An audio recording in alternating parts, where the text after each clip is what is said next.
Hey guys, what's going on? Welcome back to the channel. And as promised, it's October 1st, and I am back here with my first review of the month for Scream. Pulled this from the top 50 movie horror deck, scratch off card set that I picked up. We're going to see what number two is going to be later on in the video. But let's go ahead and talk about Scream from 1996, directed by Wes Craven. Now, coming into the point of when Scream was released, we really weren't seeing a lot of slasher, like big theatrical slasher films in the 90s until we got to Scream. Scream kind of like basically changed the genre, changed, you know, where we were headed with slashers. Like I said, we hadn't really seen too many up until that point.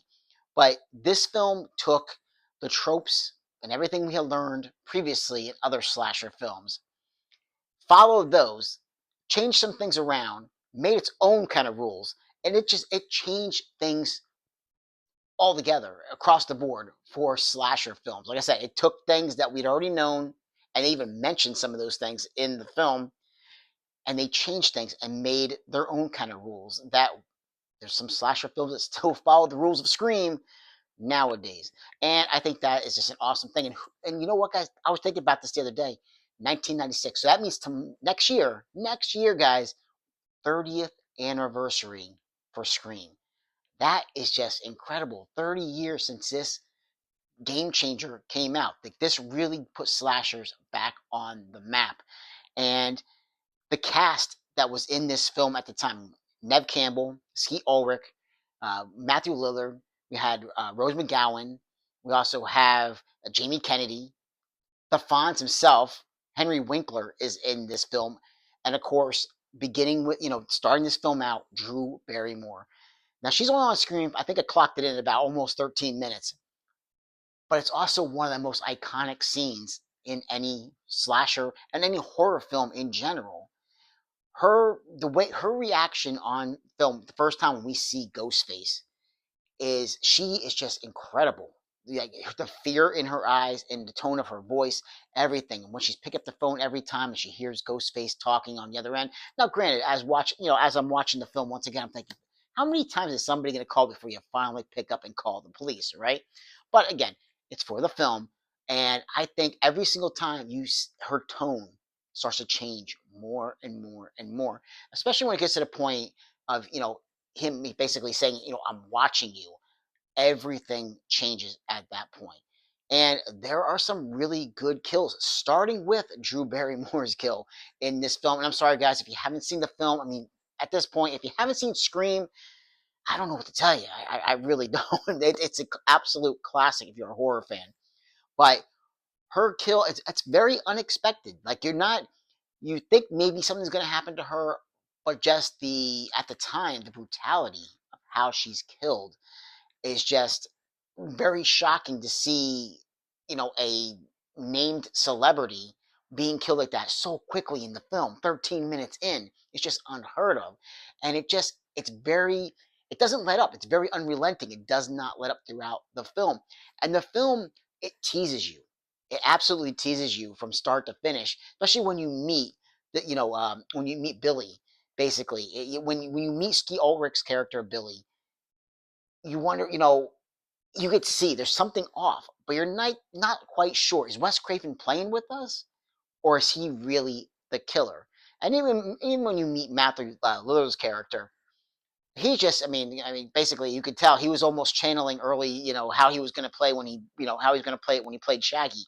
But just him, like you see that he's off his rocker. Basically, he's not quite all there. But I'll tell you, like I love how Wes Craven just gives you a little bit, pulls it back, makes you think they're a killer, then says, okay, maybe not, but then comes right back to it. And I love that because throughout the film, the Billy character is basically like, come on. You looking back at it now, you're like, come on, can anybody not tell this guy was the killer? But the way that Wes Craven plays with you in this one is just, he does a great, great job making you think it's him and then not, and then once again and then not. It's just I love it. And speaking of other characters in the film, we have again David Arquette as Dewey. I mean, just a great great character.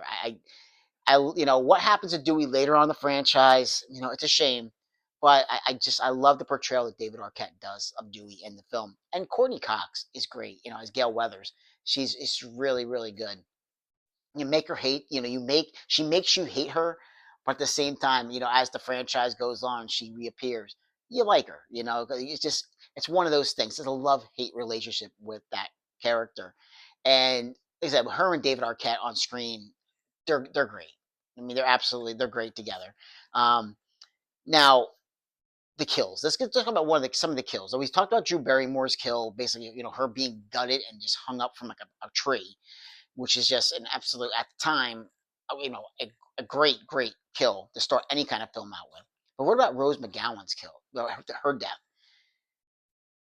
Now, I'm not quite sure if if a garage door opening can actually squash a head, but somehow they make it work in this one. Now, granted, the special effects at the time, but we're looking back at it now. Yeah, you can definitely tell it's a dummy that's getting squished. But still, I love the idea, and I love that practical effect of that happening. And I love that Wes Craven. Nowadays we probably would have seen it be like CGI, but seeing it done, practical effects at the time is just great. And I think her death out of all the deaths in the film is the one that really stands out for me. That one is just one. When you mention Scream, you mention the kills. That's the death that I think about is Rose McGowan's, and of course the unveiling at the end. When you think about, okay, it's got to be Billy, but then then Matthew Lillard is involved in it, and I think that's great. How it's a twist where it's both of them, and how Nev Campbell is able to kind of like put it together towards start thinking about things at the end and putting two and two together. I think it's great. It's absolutely great, and I love this film. I've seen it multiple times now. I was never really big into the franchise up until a few years ago, but now I love it. It's definitely one of my favorite horror franchises of all time. Can't wait for the seventh one to come out. And yeah, guys, I mean, Scream, and you know what? The 4K looks pretty darn good too. You could definitely tell it is 90s. The whole film, I mean, it just bleeds, no pun intended, 90s. It absolutely, especially parts when like Jamie Kennedy is in like the video store, which is very reminiscent of a Blockbuster. And I'm like, oh man, made me very nostalgic, just wanting to go into a video store like that once again. I miss those days on a Friday night or Saturday night and just going to this, video store and renting a horror movie to watch. I miss those days. We need to get those days back and get a lot more video stores popping up again because physical media is alive, guys. I'm telling you, it's alive. But Scream is just still fantastic. Even almost 30 years later, it's still as good as it was back then when it first came out.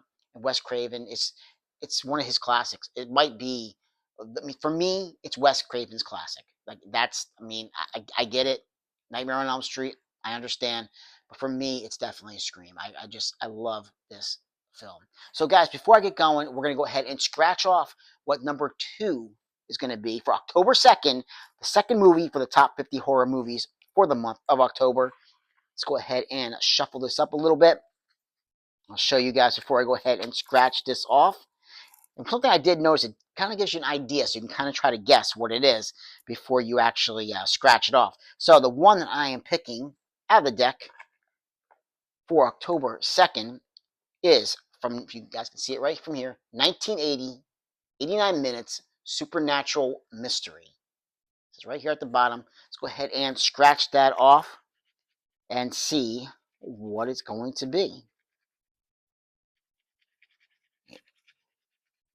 Let's see. It is, still can't tell quite what it is. Oh, I'm going to enjoy watching this one again. I just watched this a few months ago.